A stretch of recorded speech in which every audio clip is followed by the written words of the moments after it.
When Nana died, she left her garden to her four grandchildren. The four of them were so happy because they spent most of their summer holidays playing in that garden. The garden was full of flowers. There were red roses, yellow sunflowers, purple irises, and white lily.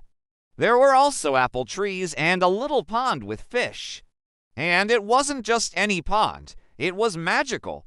You could wish for something, and if your wish was good, kind, and selfless, then it would come true. That's what Nana had told the children many times before. But they never asked for anything because they knew that wishes were precious and shouldn't be wasted. But now Nana was gone and the children felt sad. They came into the garden and sat by the pond. "I wish Nana was here," said Leo, the eldest of the four. "I miss her so much." Suddenly, a frog jumped onto the stone where he was sitting. "Don't you think I miss her, too? I was her pet frog.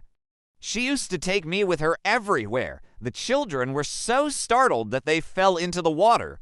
"Oh, dear," croaked the frog. "Let me get you out." And with that, he pushed them to the surface.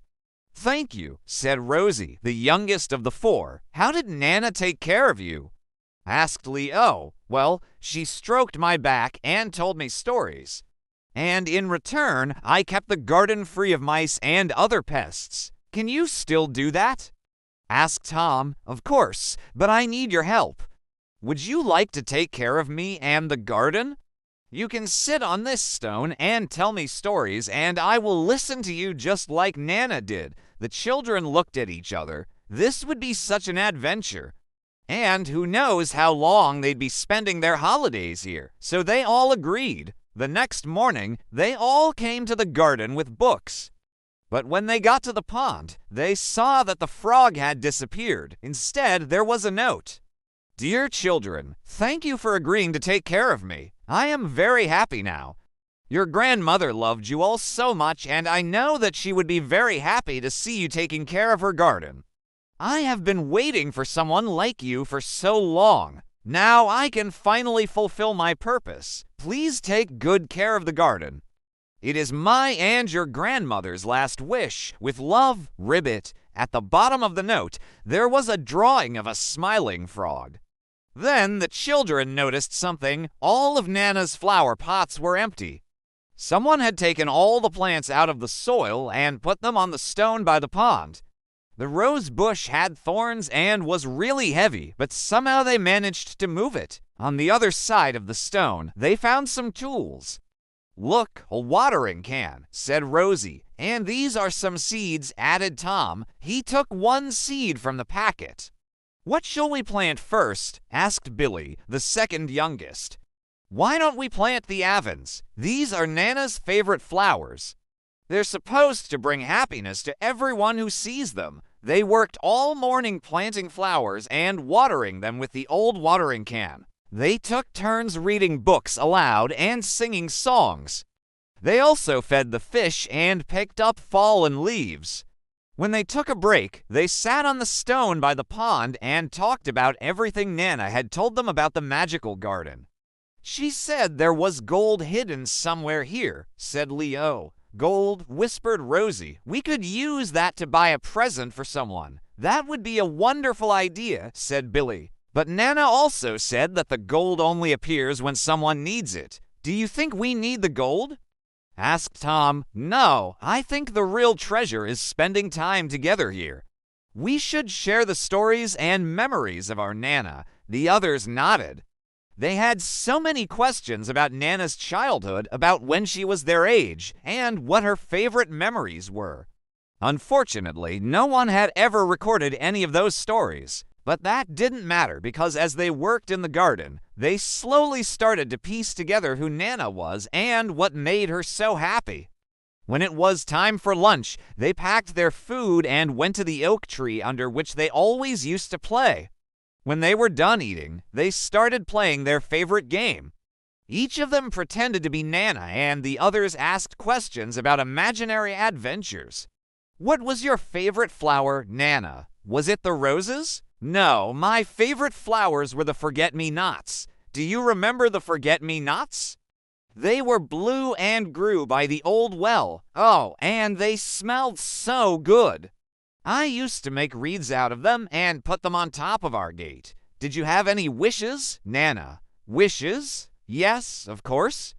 Every wish is like a tiny adventure. Do you remember my first wish? I wished I could understand birds and they would tell me their secrets. And you know what? It came true. One day I heard them whispering about a field full of gold coins. I went there and picked as much gold as I could carry. Then I came back and planted flowers with all the gold. And that's how our garden began. Wow, so that's where the gold came from, said Tom. It must have been so beautiful to see a field full of gold. It was, said Nana. Each coin glittered in the sun and the wind played with them like a child plays with toys. Did you make more wishes, Nana? Of course. But I never wished for silly things, only for adventures that taught me something or helped someone. And that's what you should do when you make a wish. Think about if it's a good, kind, and selfless wish. Otherwise, it might not come true. After their game, they all stood by the pond.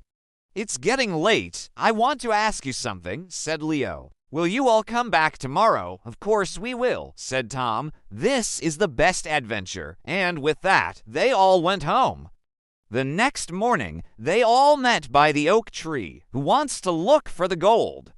Asked Tom. Me, said Rosie, and off they all went. They looked everywhere, behind the shed, under the apple tree, and in the vegetable patch. I think I know where it is, said Leo. They all followed him to the far corner of the garden where there was a small hill overgrown with weeds.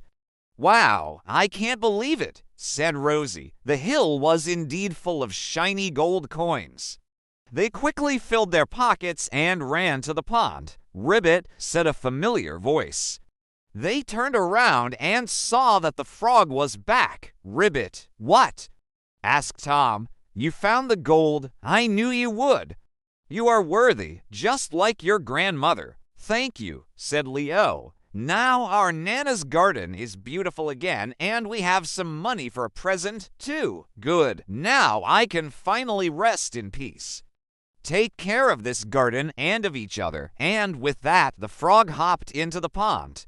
The water swirled around, and when it calmed down, there was no frog to be seen. They all stood there for a moment until Rosie broke the silence. What do you think we should do with the gold? Asked Tom. I know we said we would buy a present, but maybe we could plant something nice with it. Like a tree. I love that idea, said Billy. We could plant a tree in Nana's memory.